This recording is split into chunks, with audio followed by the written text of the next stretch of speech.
Any feeling of inferiority or superiority is the ego. Eckhart Tolle, the author of The Power of Now and A New Earth, said something along those lines, and it really stuck with me because something that I've always battled with and that I hear often from clients is comparison against other people. And when we're working on our own confidence and our own self-esteem, comparing ourselves to other people can be our biggest enemy. My name is Trisha Veldwin. I am a speech and confidence coach for over 10 years. I am also a spoken word poetess and author, and I'm excited to have you here today. So I wanted to talk in this video about how we can navigate that comparison trap and how we can get out of it. And there are so many ways to go about doing this, so I just want to share some very simple reframes, mostly inspired by a conversation I had with a client just this morning. So this morning, my client was telling me he was invited to give a 5-minute keynote speech, only 5 minutes, at this big convention with 1,200 people where he would be promoting his friend's business. So his friend asked him if he would be interested in giving this keynote speech because he was really impressed with my client's sales and speaking skills. My client is unsure if he's going to take it, or at least he was when we started talking. Hopefully I changed his mind, but of course that's up to him. But he was unsure for a number of reasons. He'd never given a speech like that before. He feels like he's much younger and less experienced than everyone else at that convention. Basically, a lot of imposter syndrome, feeling like he's not good enough, plus the added pressure of he would be representing his friend's business and his friend would be investing a significant amount of money just to have that speaker slot. And so he, of course, wouldn't want to sign up for something if he didn't feel he could do a good job. But one of the big things that was at the root of so many of his feelings of resistance towards the experience was the comparison factor. Because when I asked him, okay, what's coming up for you now when you're thinking about this? And he was like, well, everyone else in the room they're just like higher ups or big wigs. He feels like a little guy compared to all of them.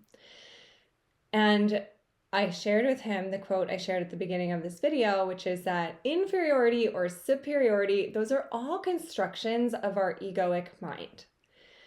Considering someone else better than us or feeling like we're a little guy and they're a big guy or whatever, those are stories. That is all arbitrary. Yes, it is true that certain people have more years of experience doing a particular thing. They may have more insight or more wisdom in a particular area simply by virtue of having done it longer.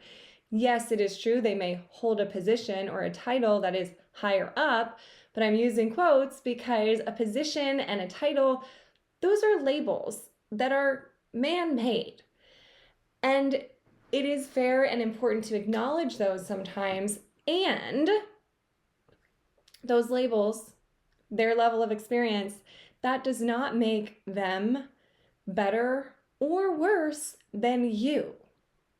And when we try to tap into who we are on a spiritual level and a human level and recognize that every label we give another person, whether that's they are the boss or they are pretty or they are funny or they are smart or whatever, these are words and they're stories. And yes, of course, there's often evidence to support that, but it's not a matter of better or worse. We really look at ourselves at the spiritual or the human level, and we recognize we are all equal. 100%. We may not always be treated as equals in this world in which we're living, but at our core, there is nothing that makes one person better or worse than another person. Now, it's important that we add the or worse because a lot of times you'll see advice given about avoiding comparisons, or you might naturally do this. I sometimes naturally do this as well, where we'll say, oh, yeah, they have a lot of money, but I bet they're mean. or something. We'll come up with something negative to try to justify how what they have isn't so great. Or we will say something about ourselves, like, oh, she has hundreds of thousands of followers, but I put my family first, and therefore I don't have time to do all that. Therefore, I'm a better person than her. For example, we might go down a thought loop that justifies our feeling of insecurity or inferiority by then making ourselves superior in some way. But we're not better than them either. We're not worse than them. So when we're comparing and thinking, oh, but I don't measure up to that person, and then we feel like, oh gosh, I'm just so bad. Like, we don't need to do that because we're not. Nothing makes them better than us. And nothing makes them worse than us. And so we don't want to slip into the trap of saying, oh, I'm so pathetic. Oh, but actually, I'm so great. Either way, we can keep it more neutral and baseline. So in my client's case, instead of saying, oh, there's so much more experience, I don't belong here, I encouraged him to, first of all, remember that doesn't make those people any better than him, and it doesn't make him any better than those people. A reframe in this particular situation is to look at the fact that he is offering a fresh new perspective. There's a huge advantage to being a young person in a crowd of a lot of really experienced older people, because you're coming in with this ambition and this drive and this hunger and this fresh education, and you're still learning and growing, whereas a lot of the people in the room may have been doing the same things for 20 years, and now you're coming in offering something new. So it's not a matter of, oh, you know less than them. It's, you know, different things than them. And that can be an asset. But again, it doesn't mean he's better than everyone else in the room. It's just different. And this is the magic. This is the secret weapon, is celebrating people's differences. When I'm working with clients on speech and communication, and they're coming to me saying, I want to polish my delivery, I want to improve the sound of my speaking voice, one of the first things I always ask them is, how do you want to come across? And you're going to do that without putting down anyone else or putting anyone else on a pedestal. So we can use other people as examples of, oh, I really love the way Oprah is so warm and engaging. Or I really love the way Tony Robbins is so inspiring.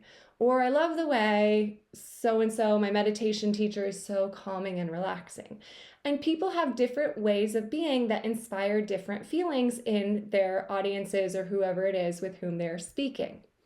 So instead of making it a judgment of, oh, I don't want to be like so-and-so. Oh, I love so-and-so. Or making these judgments that are attached to better or worse. Instead of doing that, I always encourage my clients, because I was encouraged to do this myself and it was life-changing, is to celebrate the differences in others, in other people. We can say, yeah, so-and-so does this really well. So-and-so does this other thing really well.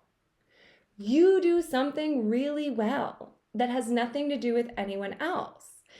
And when we start to do that and we celebrate the beautiful things in other people, we're less focused on the negatives in them, and we'll start to be less focused on the negatives in ourselves. So you're celebrating other people's personalities, you're celebrating other people's skills, and you can start celebrating your own personality, your own skills, and what you bring to the table without making it mean anything about anyone else.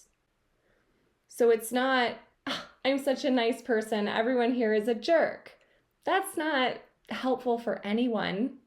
That's coming from an ego place of, I'm trying to make myself feel better, not I genuinely believe that I'm a nice and kind person. And the other side of this is, when you're celebrating someone else, you're not making it mean anything about you either. So when you say, oh, my friend Sheila is just hysterical, she's so funny, oh, I wish I could be funny like her, then it almost negates that celebration of Sheila. And so instead, make it a practice to say, she's so funny. Full stop. It means nothing about you, because it really doesn't. We can look to qualities that other people have that we admire, and we can learn from them if we want to.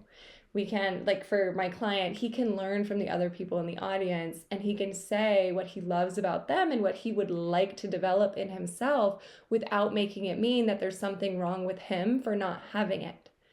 So when we see a very beautiful person, instead of thinking, oh, they're so beautiful, I'm so ugly by comparison, what's been helpful for me is just to celebrate that person. Wow, she's really beautiful.